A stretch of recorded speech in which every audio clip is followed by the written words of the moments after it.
I try to do the one that is low sodium, because we also try to watch our sodium intake. As you know, that's not good to have excess sodium in your diet, so we try to cut where we can and still be able to use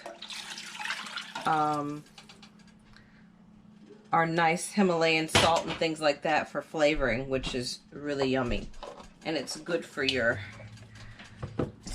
body too. So let me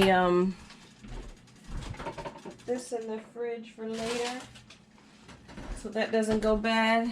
And so as that's kind of simmering, again, we're going to kind of keep that right at that medium heat for now. Then we'll add in our ingredients. So one of the ingredients that I have is, this is a bay leaf, so I'm going to use that at the very last one. But I have some carrots that I cut up. I had about 3 small to medium carrots. I have about 2 stalks of celery that I chopped up. I have about 1 pound, which is pretty much 1 large sweet potato. The flour and the butter are going to be later towards the end. I also have about a small container, 8-ounce container of portobello mushrooms, the baby bellas, and then some kale, but that'll also be at the end. The other thing we're going to use in here is going to be the wild rice. This is like a staple for us. We really love this rice. We've gotten away from the traditional white rice or even some of the brown rices. I really love the wild rice, and the black rices in here is really yummy. So I'll start to add in, I'll add in our sweet potatoes. So again, you're going to get a lot of the meatiness from these ingredients. Obviously the potatoes will cook down.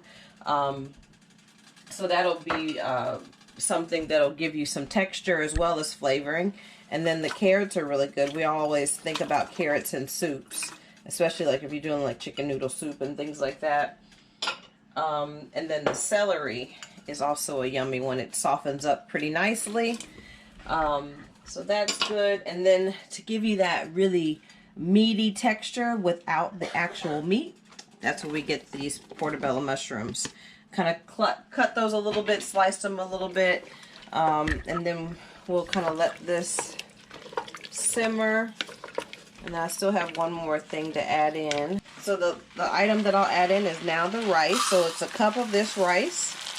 And even if you cook the rice without the soup and you cook it by itself, it actually takes 45 minutes to cook. So get that in there mixed in. And I'll get my lid and let all that mix in there.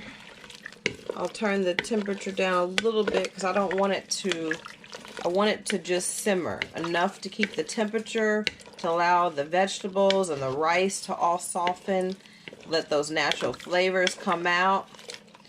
One other thing that this recipe calls for is obey, which I have, but I really don't like obey because it's a lot of really that traditional table salt. So I put a couple cranks of Himalayan salt just for to bring out some of the flavors, and just a couple cranks of the black pepper.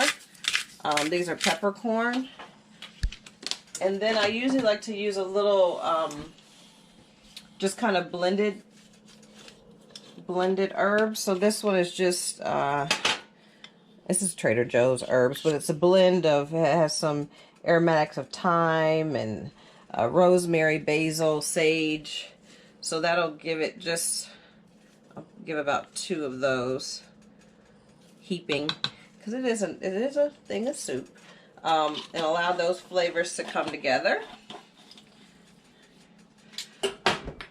And because I'm again looking at ways to improve our health, I'll add a little bit of turmeric.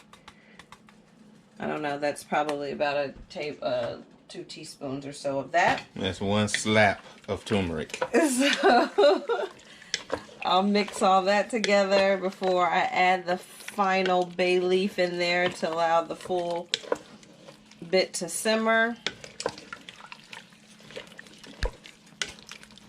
And then you guys will stay tuned for, like I said, about 45 minutes this will simmer. And then you have your boop, your bay leaf to stick down in there. Add its flavor. And then I will put the lid in there, let it cook for the 45 minutes, and then we'll be back. Okay, so everything is all mixed in here. All the bay leaf is added, and now we must let this soup come to a simmer. So therefore I need to not boil it, but at least see some little bubbles coming up to the surface, some rumbling of the soup here. And once it reaches that simmer point, then I will actually apply the lid and let it simmer on medium-low heat for about 45 minutes. With that 45-minute time, it'll give a time for all the vegetables to soften and come together with the flavors, and most importantly, allow this rice that's here to also be able to soften. And then we'll be able to indulge. Thank you very much. We'll see you soon. Welcome, welcome. All right, now we're stage 2. Stage 2 is now we're going to make the cream sauce. So we have 3 tablespoons of our vegan butter that we're going to melt on medium-high heat. We already have the saucepan simmering a little bit, so as you can see, it's melting quite quickly. So that's good. Once that is melted, turn that down a little bit. Once that's melted, then I'll start to whisk in the flour into the butter. So I will begin to do that. Again, I don't want a whole lot. I'll just kind of whisk it in to make this cream sauce. And then once I whisk in all the butter, the sauce will thicken. And once I whisk in all the flour into the butter, then I'll actually slowly also add in some milk. You can already see it's thickening. Nice and thick. Yeah. Key is not to go too fast because you don't want it to burn. Alright. So there's all that's mixed together. And I already measured out 1.5 cups of milk. Now for us, our milk, I probably shouldn't have used this. Our milk is almond milk. Again, we've stepped away from the animal products.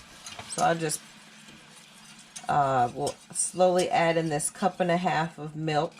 Again, as everything is still simmering, you can see it's quite thick. It's almost like, what do you call it? It almost seems like mashed potatoes. Yeah. Something I don't cook that often.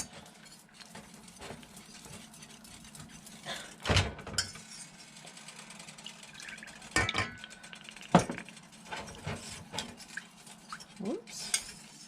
Little faux pas, little faux pas. Yeah, and the soup is still simmering over there. Steamy.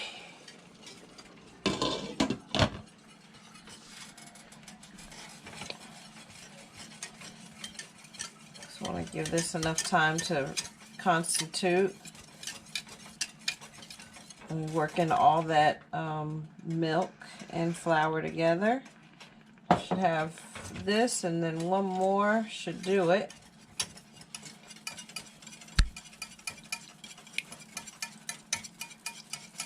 Whisk, whisk, whisk. So I really like this saucepan because it's stainless. My whisk is stainless.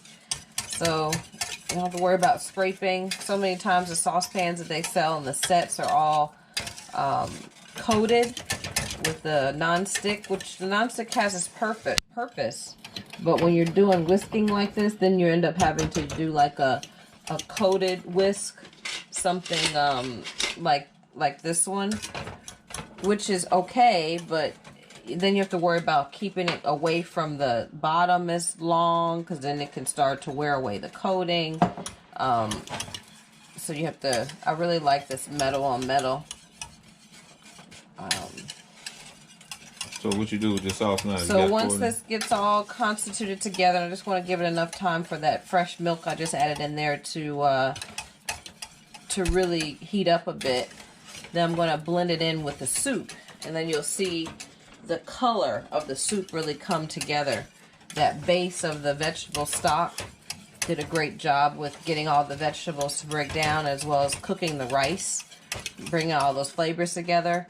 But then you'll get this really autumn rich color of the soup that'll come together once I have this all blended.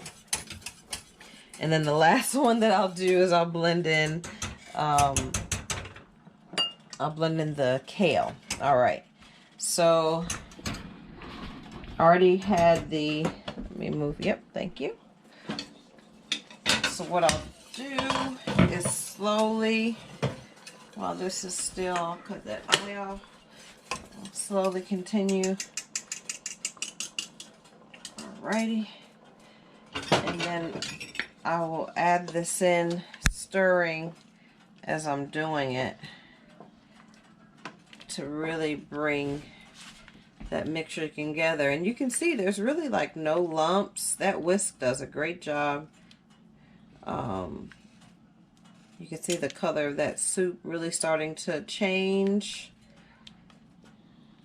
as that cream comes in there. And I'll get the last, get all that goodness. Get all that goodness out. Yeah, the goodness.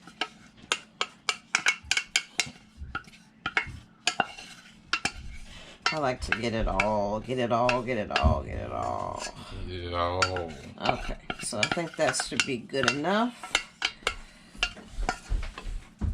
Blend all that together. And once I get this cream sauce blended in there good, then I will add in the kale. I'll have to find that bay leaf and get that out too. Why you gotta take bay leaf out? Well, you don't normally eat the bay leaf. It's just there for flavoring. Well, if it get in the way, it's gonna get ate up. Yeah, if someone gets it in their plate, then that's their choice. But it's a big leaf, so you should probably fill it into your mouth. All right.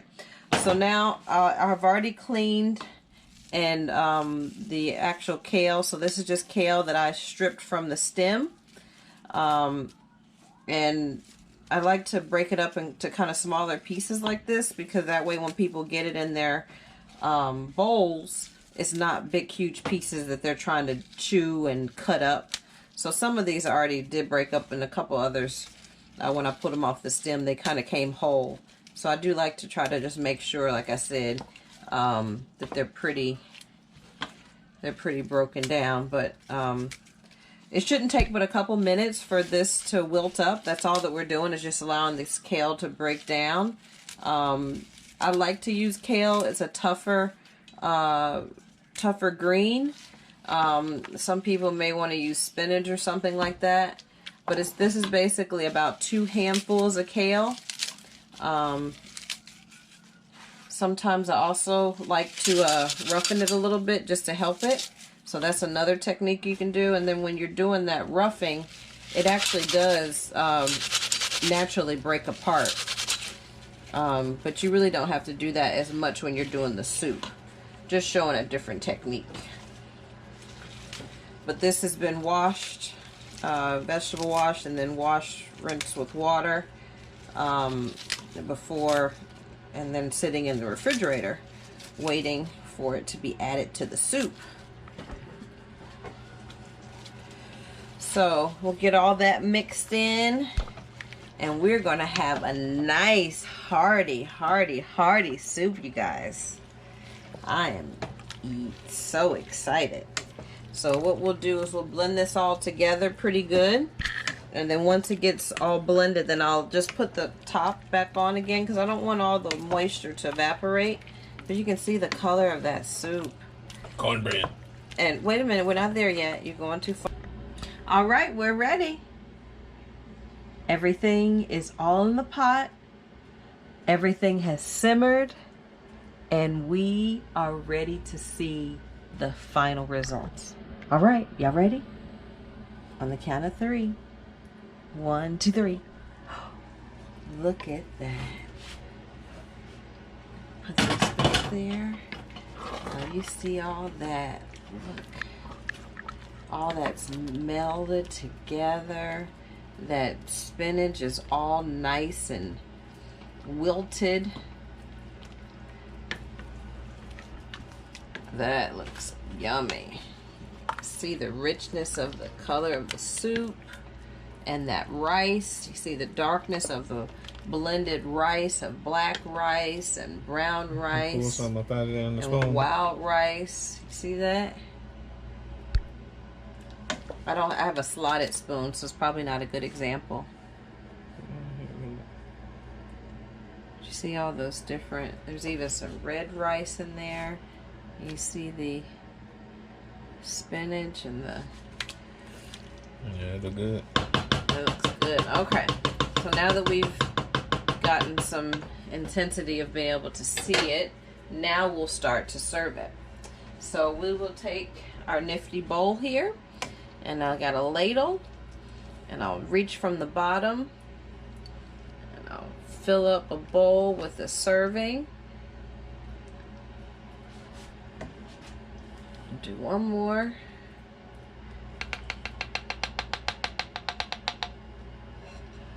Alrighty. Let me put that back on, and then I have to do the magical pairing of the scrumptious stuff. Here we go. Are y'all ready? This ain't nothing like some good old homemade cornbread. Do y'all see that? That rich brown color. It's a little shadowing on there. Can you pull it back? Nope. It's a shadow from the camera. That is something. You guys see that? That's yummy. Okay. So we got to have some cornbread because many of us, myself included, we like to actually crumble some up in our soup. I don't know if it's soft like man. So that's... Gotta get up under there. Get up under, you gotta get up under that thing. Yes, sir. Put that on the plate. Oh boy. And everybody wants all their crumbs for their serving. Yeah, don't short me. Yep, so get everything on there. I'll cover that up for later for the next peoples. And here you have it. You got your soup paired with your cornbread. You see that? And then I can take a couple pieces of this and just drizzle some of those cornbread pieces on there, and boy does that just bring out the flavor. All right, so we got to do a test, right? So here we go. Get a little bit of everything on there. Some cornbread, some kale. Let me get a sweet potato. And let me get the celery. All right, so I got everything on there now. Okay, 1, 2. Yeah. All right, we're about to dig in. Yeah, mouth burn right now. Yeah.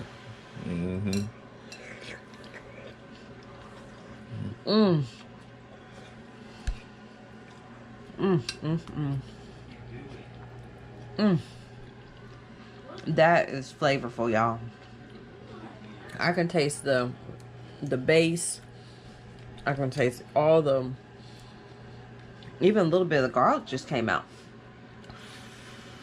It is hot though.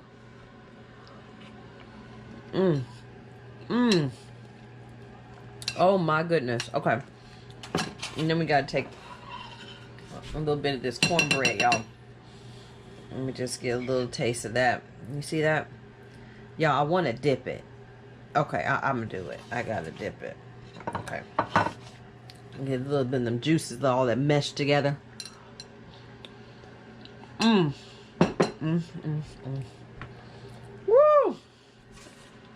That is good.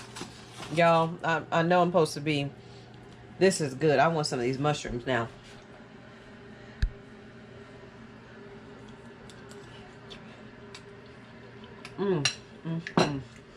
Y'all. Cozy autumn wild rice soup. Scrumptious with some cornbread layered with butter on there. Gotta do it. Check me out. I'll put some recipe items below. Enjoy and like the video. Peace.